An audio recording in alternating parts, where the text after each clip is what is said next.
And how do people, like, once they've used the boilerplate, they continue to build from it, you guys are updating, like, on the other side of Yeah, it. Is there a yeah. clear path to implement those updates? What does something like that look Mhm. like?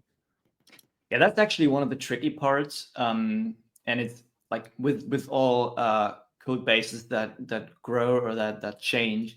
Um, we do have a documentation guide how to update it, but it's basically rebasing on the main branch, which, as you probably know, becomes harder and harder the further you get away from the original main state.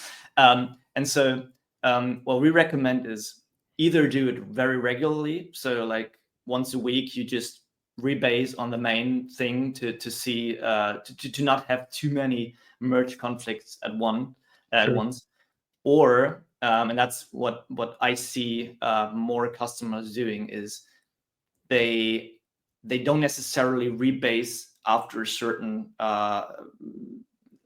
point, but actually just use the main repository as the reference if they want to have something new, because sometimes it's not actually all the things they want to have, but only like this specific feature or this component. And then they just they have the history in the repository and they can just see the changes in the commit, and then they copy that part over for their application.